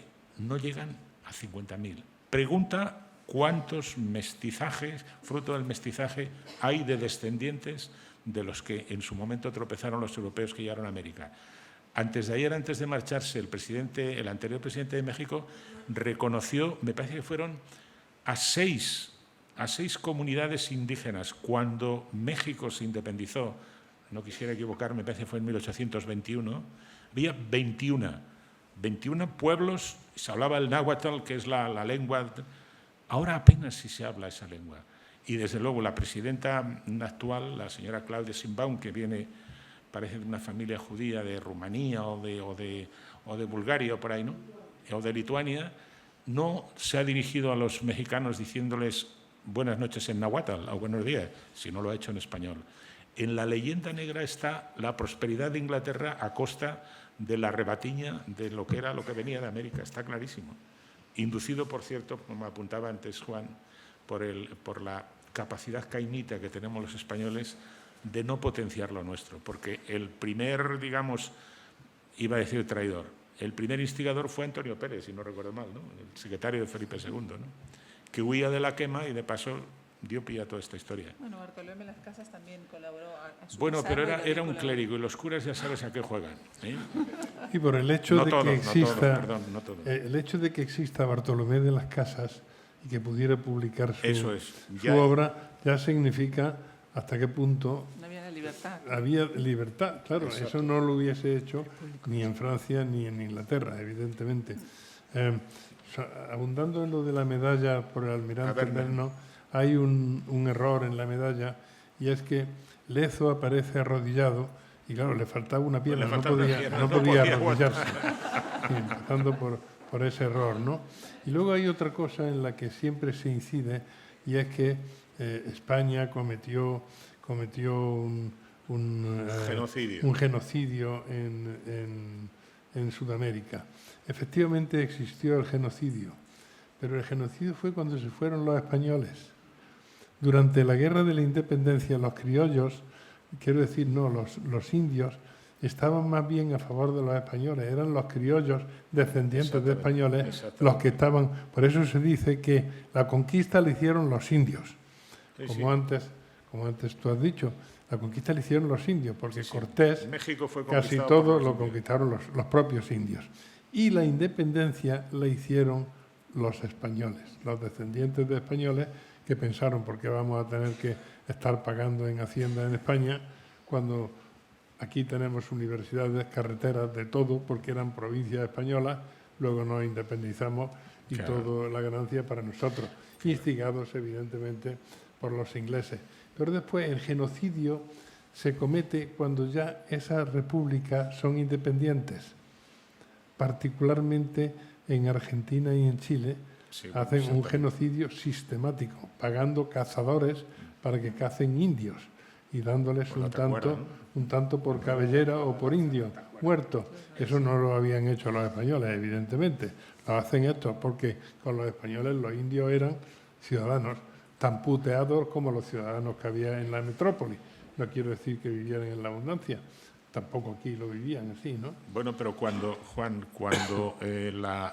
en tiempos de la reina Isabel la Católica establecen que los indios tienen alma, a partir de ese momento el trato cambia y está toda la aportación del padre Francisco de Vitoria y una determinada escuela de protección que luego con Carlos V.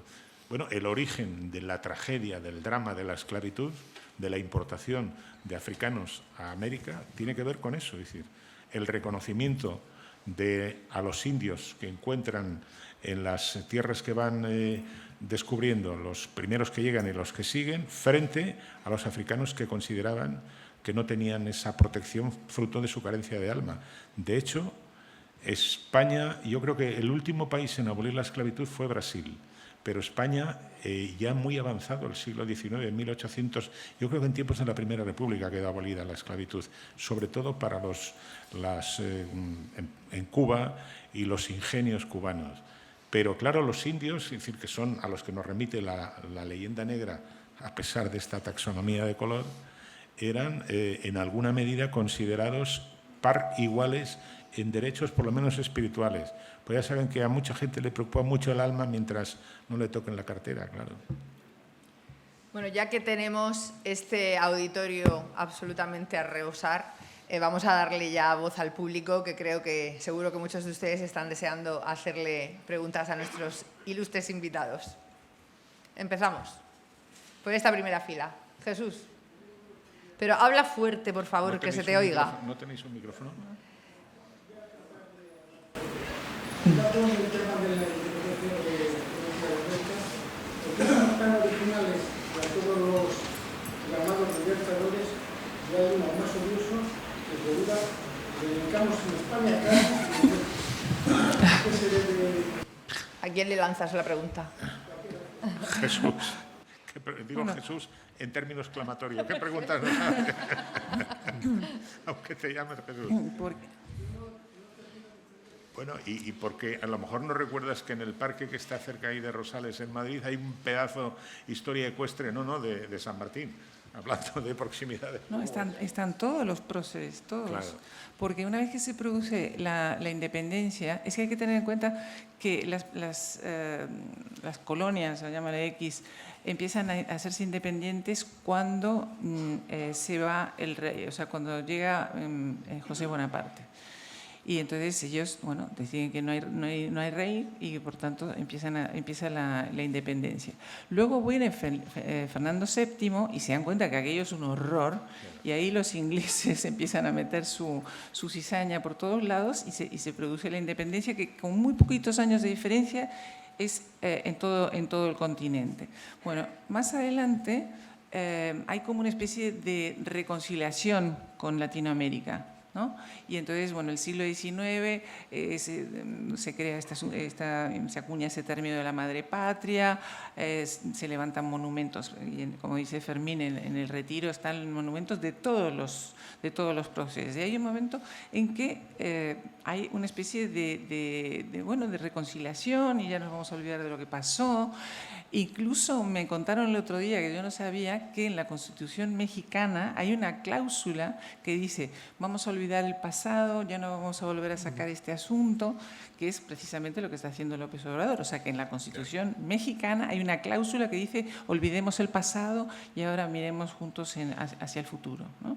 Bueno, ese momento existió, sin embargo ahora una vez más se está desmoronando. Yo puedo entender lo que ha hecho, sin éxito, yo creo, el presidente saliente de México, porque dejó un país después de 5 años con 100.000 desaparecidos. Con 100... pero para eso, digamos, esos son gajes del oficio, ¿no? No iba a subrayar, hombre, al lado de los 100.000 desaparecidos, 120.000 asesinados, con una deuda colosal, con los narcos mandando, con la última reforma que ha hecho, que va a permitir que sean elegidos los jueces. Imaginémonos lo que sería en una ciudad media de provincias dejar en manos del de la plata o el plomo a quien ponemos de fiscal, porque son los que van a instruir. México iba camino de ser un país fallido. Todas las mañanas aterrorizaba a la gente, apalizaba a la gente con un discurso televisivo. Nunca entraba en el fondo de los problemas. Y yo tengo que hablar, lo tengo pendiente con mi paisano, porque tengo muy buena relación con él, con Miguel Ángel Revilla, que es amigo de López Obrador, para que me explique.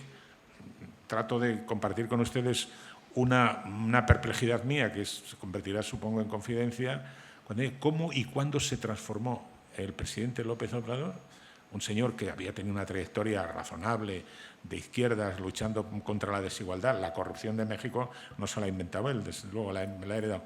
¿Por qué da el salto al discurso victimista colonialista y empieza a echar mano de la conquista porque no puede resolver los problemas cotidianos? Para mí es un misterio. Hubo un momento, algo le debió pasar, se debió dar cuenta que le superaba todo. Sí, eso es otra cosa. México, que era, según decías, según creo recordar, Juan, tú que tienes más memoria, Octavio Paz decía que era la dictadura perfecta. Cuando el PRI pierde por primera vez las elecciones en 70 y tantos años, era el Partido Revolucionario Institucional.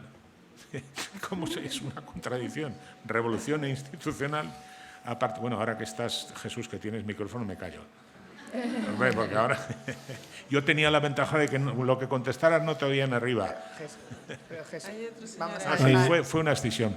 Parece ser, se hablaba, pero eso ya es información periodística. He estado muchas veces, sobre todo en esa etapa mía de director de Radio Exterior de España, íbamos obligadamente a cada uno, prácticamente a todas las repúblicas, un par de veces al año, en México más. Porque México era un país extraordinario donde se podía incluso pasear por la noche y ir a la Plaza Garibaldi en México capital. El contexto en el que se ha ido perdiendo todo es la entrada del narcotráfico, no tiene otra explicación. Enseguida te doy la palabra, Aurelio. Jota.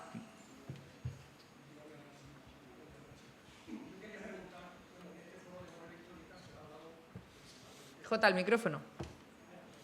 Se ha hablado principalmente de historia. Bueno, Apriete usted el botón, que es donde está el poder. Es que Bueno, pues apretaré la gola. Bien, digo que se ha hablado obviamente se ha hablado obviamente de historia, pero a mí me apasiona y me interesa muchísimo más el apartado literario de lo que es novela histórica. Y entonces yo les preguntaría a los tres grandes escritores que han dado cita aquí, brújula o mapa a la hora de construir una novela. ¿Qué es lo que más han usado o seguirán usando y cómo les ha ido en una y en otra? Bueno, yo creo que hay que explicar de qué va lo de la brújula y el mapa. Siempre se dice que el novelista, hay dos tipos de novelistas. El que usa la brújula, que es el que empieza a escribir sin saber exactamente lo que va a ocurrir en la novela. Por ejemplo, Javier Marías usa la brújula. Él empieza a escribir una situación y de ahí va saliendo y se compone la novela. Y luego hay otro tipo de novelista, por ejemplo, Pérez Reverte, que Pérez Reverte incluso tiene delante, cuando va a escribir una novela, tiene delante la estilográfica, la pistola, la pitillera del protagonista. Lo compra, objetos de la época, los distribuye en la mesa, va a Grecia, se empapa en la isla de cómo es el atardecer en Grecia, de cómo es el color del mar. Juan, todo la isla eso, y el uso, porque todo en eso, Grecia sí. el uso te anima. Y entonces, cuando tienes todo eso, cuando te has ambientado, entonces es como si tuvieras un mapa que tienes que seguir. Pero la inteligencia del novelista está en que cuando empiezas a seguir el mapa, no lo sigues al pie de la letra. Te apoyas en el mapa, pero después de pronto un personaje se te revela y va por otro sitio. El personaje que tú habías pensado que iba a ser ridículo queda solemne y tú te dejas arrastrar por el personaje, que es la señal de que la novela va bien. Entonces, ¿cuáles son las mejores novelas? Bueno, una novela es buena o mala independientemente del truco que haya seguido el novelista para hacerlo. Cada uno tiene su librillo, ¿no? Yo particularmente le doy 3 vueltas a una novela como mínimo, o a un libro en general, ¿no? Y si hace falta se le da hasta 5, ¿no? En la primera tengo en cuenta que el señor que aparecía en el segundo capítulo y era sordo,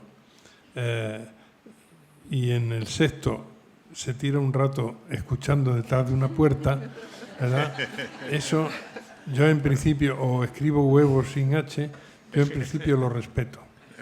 Pero en la segunda vuelta tengo en cuenta esas cosas para corregirlas, añadir, entonces cuando hago la investigación, no antes, y darle una cierta cohesión al libro, ¿no? Y en la tercera vuelta ya te preocupas por el estilo, porque no quede muy pesado, se lo das a leer a varios amigos de los que te fías, de distinto nivel cultural, y si 2 coinciden en que esta parte es aburrida, aunque a ti te parezca la mejor, la sacrificas. En fin, está ahí ya que cada maestrillo tiene su librillo. Pero básicamente existen esas 2 maneras de encarar una novela, y lo importante es que al lector hay que secuestrarlo. Es decir, hay que hacer que el lector viva una existencia paralela mientras está leyendo la novela. Es lo importante. Sin que tu sombra moleste, sin que se te vea a ti hablando por los personajes, sino que sean los personajes que están vivos. Y luego, más importante todavía, si al acabar la novela te dura el run durante 2 o 3 días por lo menos, que la novela vuelve a ti como si te faltara algo, bueno, pues eso es una excelente señal, porque en tu vida monótona de pronto has introducido algo de emoción que normalmente no la tenías, pero que de pronto la novela te la ha dado, que es la gran virtud que tiene a veces la novela, muy a menudo, y a veces el cine.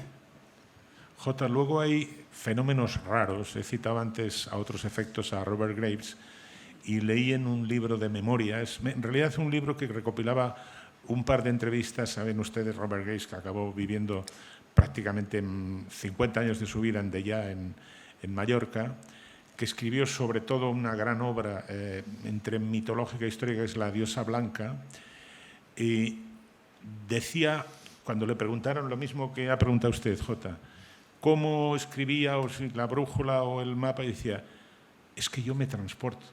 Yo de repente tengo la sensación de que estaba en la época de Claudio y que además podía prever a partir de lo que había leído, pues de la historia de los 12 Césares, Suetonio, etcétera, etcétera, que él, y lo decía en serio, es decir, era un señor además, un inglés muy serio, vamos, un irlandés medio inglés muy serio, que él se transportaba, de repente encontraba una conexión con el tiempo pasado en el que luego ambientaba sus historias. Bueno, vamos a confiar en que exista esa posibilidad. Saben ustedes que con arreglo a los avances de la física cuántica, el tiempo no deja de ser un concepto discutido y discutible, como diría un ilustre político no hace mucho, en el que gobernaba en España. Es discutido y discutible. Aurelio, ¿me pedías la palabra?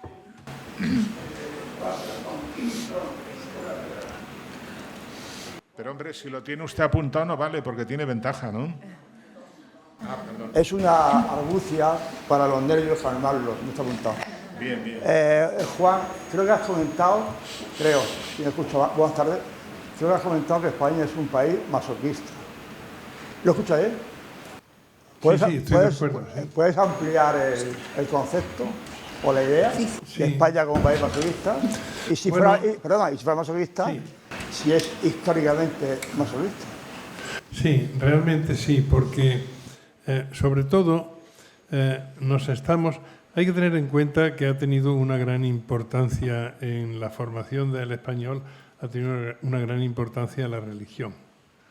Y la religión cristiana, con todos los respetos, yo me considero cristiano occidental, es decir, aunque sea agnóstico, quiero decir que no tengo nada en contra de la religión en general.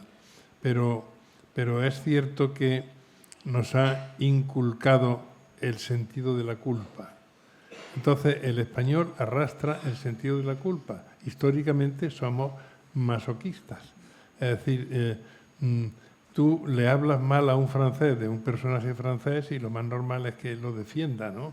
Tiene la grandeur y siempre la bandera por delante. Un inglés, ponen la bandera inglesa, la Union Jack, la ponen hasta en las bragas, ¿no? Es decir, están continuamente con la bandera, que es muy decorativa, ¿no? Nosotros parece que nos avergonzamos. El otro día a esta ministra que se llama Alegría, y que cada vez la veo menos alegre, se le escapó decir España, e inmediatamente se corrigió este país. Bueno, no sé si lo advirtieron. Es decir, nos avergüenza decir España. Ya en realidad teníamos que cambiarle a una X, poner España. Nos avergüenza, nos avergonzamos de nuestra historia, nos avergonzamos de nosotros mismos.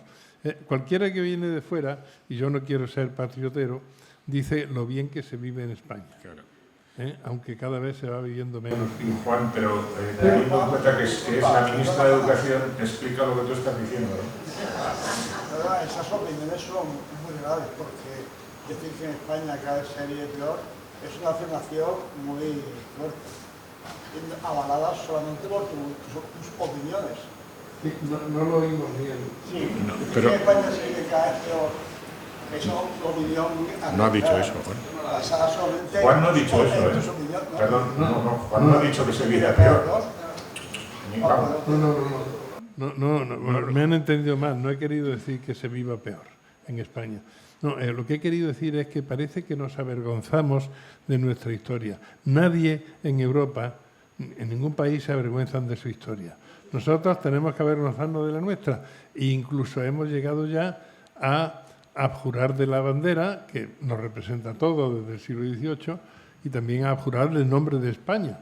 Discúlpame, Juan, pero está genial.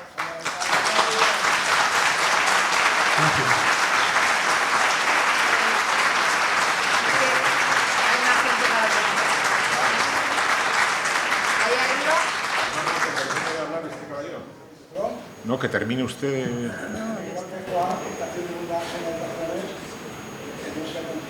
Yo mantengo su opinión.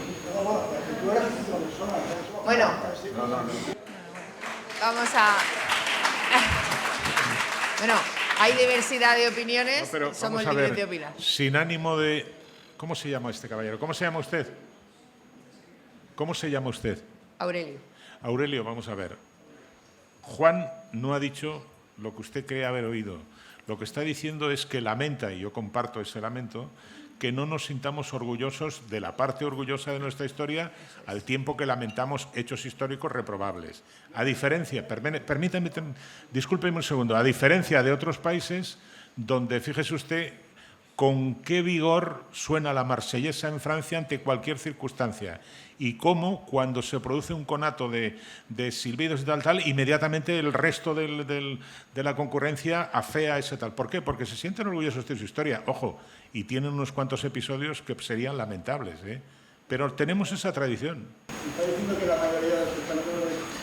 No, para nada. No hemos dicho eso, no. Para nada. Pero, Vamos a una pregunta que allá arriba nos quieren preguntar. Más para acá. pero, Habías comentado lo de la leyenda de la peregrina. Habías comentado un truco, que llevas una libreta y casi a mitad. Llevas una libreta contigo, un truco o algo así. Bueno, sí, porque como esa novela empieza en el siglo XV y acaba en el siglo XX, era importante que cada capítulo sonara como de la época. Y entonces lo que hacía es que iba con una libreta, iba apuntando palabras que a mí me parecía que podía poner en cada capítulo. Pero hay que tener mucho cuidado con esto del lenguaje arcaizante, porque no puedes escribir un libro como se hablaba en el siglo XIII, porque no se entiende una sola palabra, pero tampoco se entendería de cómo hablaban en el siglo XVI o en el siglo XVIII. O sea que hay trucos para poner determinadas palabras que suenen como antiguas, pero que el lector entienda. Es muy importante que el lector entienda esas palabras, pues si empiezas a poner palabras y latinajos por ahí, la gente se aburre. Te voy a poner solamente un ejemplo. Nosotros ahora a un niño recién nacido lo llamamos un bebé. Bueno, esto es un galicismo, o sea, no es en el siglo XV nadie hablaba de un bebé. Yo digo, a ver, ¿cómo lo pongo? Le pongo un rorro, bueno, vale, muy bien, pero entonces al final puse la criatura. Entonces todo el mundo entiende que es la criatura, porque si en una novela del siglo XII alguien habla de un bebé, te chirría. Y es muy importante que nada chirríe. Entonces sí tenía esta lista para ir calculando y poniendo palabras que sonaran de la época, pero que se entendieran. Una novela es la Busca del unicornio, era fantástica, Juan, que precisamente una de las posibilidades que hacía era, por ejemplo, intentar reconstruir ese idioma español de la época, y desde luego no se nota nada que está artificiosamente. Porque lo que reconstruí fue la sintaxis, no la morfología. La morfología, recuerdo que cuando di el último repaso, dije, voy a dejar 3 palabras que el lector no entienda. Solo 3 palabras, las demás que se entiendan, pero 3 palabras que si quiere empeñarse las busca en el diccionario. Recuerdo una de ellas era virote, que es el proyectil corto de la ballesta, ¿no? Entonces dejé solo 3, pero la sintaxis, el tipo de oración y de repetición era muy de las crónicas pero precisamente me inspiré en las crónicas de la conquista de América, no a pesar de que ocurre al principio cuando sale Colón para América, ¿no? En su última escena, ¿no? Pero bueno, y fue, digamos, un experimento que hice muy arriesgado y que me salió muy bien en ese sentido, ¿no? Por lo menos tuvo un gran éxito de lectores, así es que le quedo muy agradecido, pero no pierdo nunca de vista que aunque puedas imitar el lenguaje de la época, siempre es mejor que sea en la sintaxis, no en las palabras exactas, porque en las palabras se ha perdido mucho, ¿no? Me comunican que tenemos tiempo para otra pregunta. Tienes allí arriba. Una, venga. Yo pienso que quizá a lo mejor los españoles no tenemos la sensación del amor a la patria como pueden tener ingleses, alemanes, franceses, porque no hemos sufrido una guerra de invasión a con los franceses. En ese momento sí estábamos unidos los españoles, pero desde entonces, ahora, no se ha producido una situación semejante, sino hemos tenido una guerra civil. Entonces, claro, los franceses son patriotas. ¿Por qué? Porque han tenido la Segunda Guerra Mundial. Los italianos te cuarto de lo mismo, los ingleses te cuarto de lo mismo, y los americanos ya para qué contar, que están en la guerra. O sea, pienso que quizá... Yo debo disentir por un motivo. La guerra de la independencia, de la que yo como español me siento patriota orgulloso, se hizo por tres motivos. El primero, porque el francés en la iglesia de los pueblos hizo cuadras.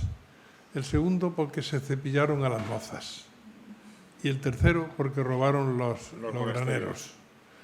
Pero no había ese sentido de patria invadida y tal, no, porque unos años después, cuando vienen los hijos de San Luis, que son los mismos hijos de su madre franceses, pero ya con el uniforme, ya son borbónicos, pues aquí no se mueve un papel en España, ¿no? Es decir, que ese levantamiento patriótico fue por el desprecio, el menosprecio y el saqueo al que nos sometieron los ingleses, que eran absolutamente bandidos. Bueno, y los franceses que venían con un plano, con planos donde estaban los monasterios. Iban directamente, tan es así que en algunos monasterios, tengo leído en algún sitio, que creo que en el de Guadalupe, a favor de que en aquella época no eran tan rápidas las comunicaciones, les dio tiempo a tapiar una parte donde estaba nada menos que un retablo de plata, etcétera, tal. Y en el famoso episodio del Timbal del Bruc, que ya se han olvidado en la historiografía catalana reciente, donde el tamborilero empieza a buscar el efecto, digamos, amplificador del eco, era porque iban directamente a saquear el monasterio de Montserrat. Y de hecho hay una ruta de los monasterios, bueno, de hecho parte del maravilloso París que conocemos está financiado por lo que se llevaron las tropas napoleónicas, ¿no? Y es verdad que el papel del clero, que por otra parte veía en el francés el que traía, pues traía todo lo contrario al mundo clásico del catolicismo, traía la revolución, los ideales revolucionarios, contrarreligiosos, etcétera, y el clero tuvo un papel detonante en la sublevación. Y luego, bueno, pues la felonía de nuestros reyes de entonces, o los reyes de entonces, ¿no? Por cierto, un detalle que a mí siempre me ha llamado mucho la atención, que no tiene conexión con lo que estoy diciendo. Hasta don Juan Carlos, ningún rey de España había pisado América. Carmen, ninguno. Frente, y eso es lo que hizo que el imperio portugués o Brasil aguantara 70, 80 años más, que los reyes de Portugal sí, cuando la invasión francesa, sí se trasladaron a América. O sea, pensar que ni siquiera Alfonso XIII fue nunca a América es curioso, ¿no? O sea, ha sido muy reciente, lo hemos vivido todos. Si somos breves, este señor.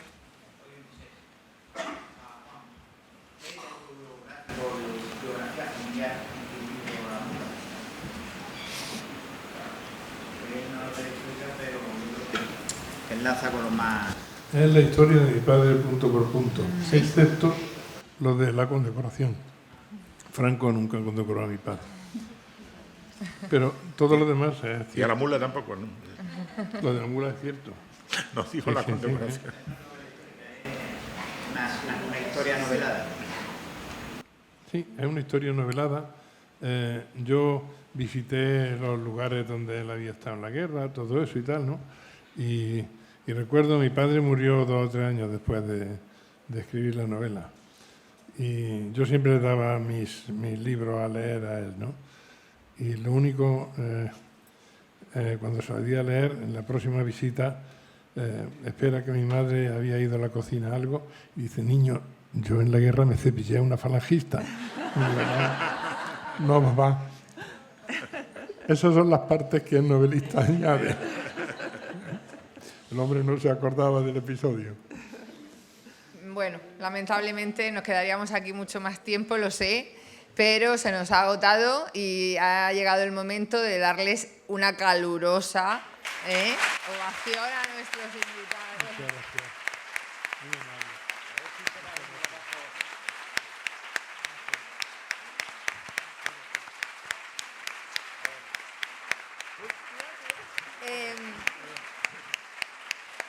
Va a subir...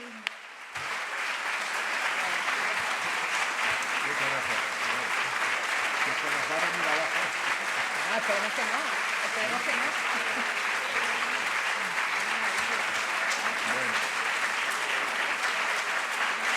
Por favor. Yo creo...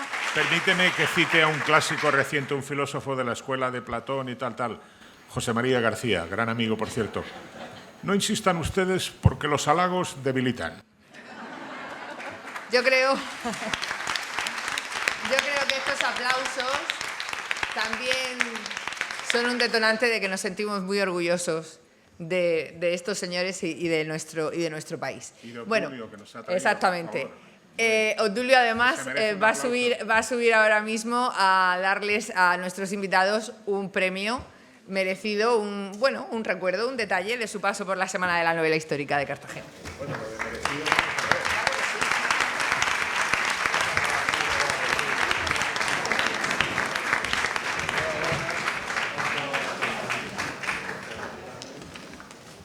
Oye, muchas gracias. Lo cogemos ahí abajo.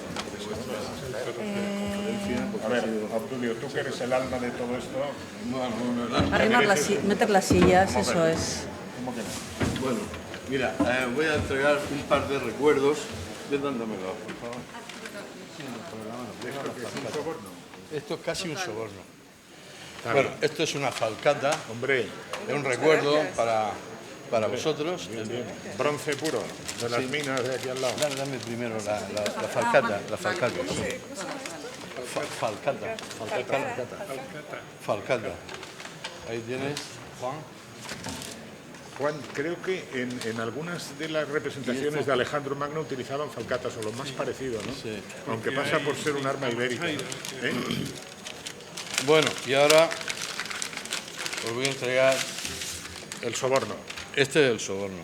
A ver. Esto es un terceto de una obra de Miguel de Cervantes que se llamaba Viaje del Parnaso. Ah, sí, hombre. Vale. Entonces, esto lo escribió en 1614. Al micrófono. No, se me oye. ¿Se me oye y se me siente? Se me oye. Y entonces cuenta Miguel de Cervantes que salió de Madrid en mula y se dirigió a Valencia. Y allí reclutó a los mejores poetas porque en su imaginación pensaba de que la guerra entre los buenos poetas y los malos poetas era imprevisible. Entonces llegó a Valencia, reclutó a los mejores poetas y se vino a Cartagena. Y desde aquí embarcó precisamente hacia el monte del Parnaso, monte del Parnaso, donde habitaban las musas y Apolo era el dios que protegía a aquellos.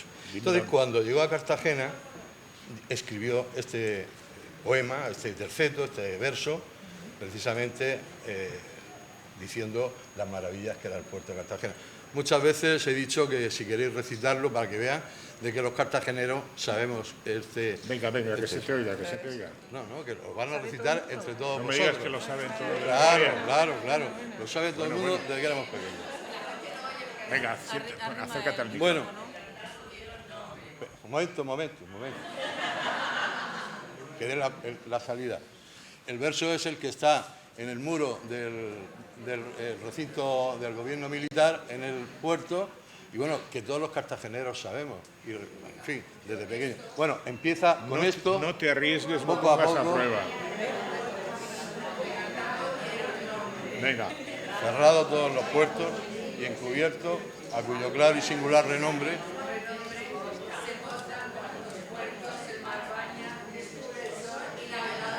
Bueno, eso.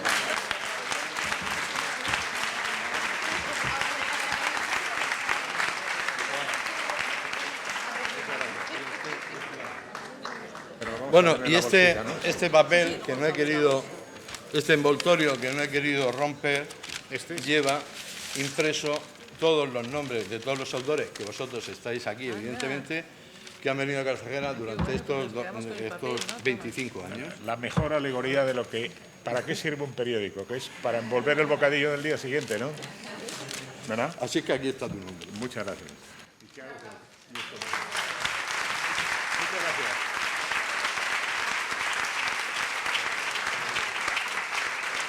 Bueno, hay que volver.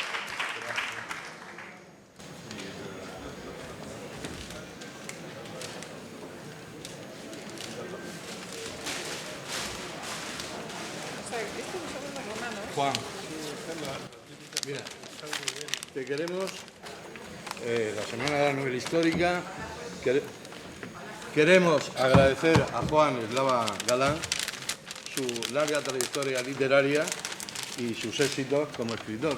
Y entonces, pues, la novela histórica va a regalarle este papiro, ¿estamos seguros?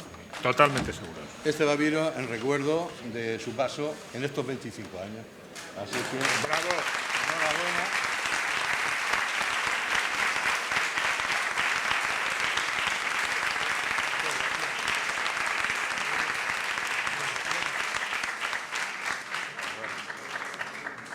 Muchas gracias, Obdulio.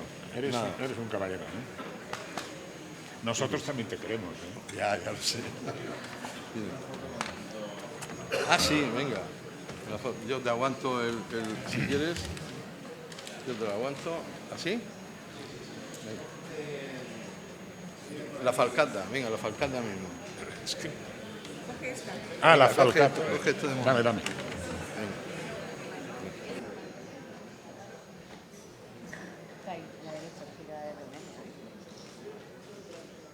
Bueno, muchas gracias. Muchas gracias por su asistencia y hasta mañana. Gracias.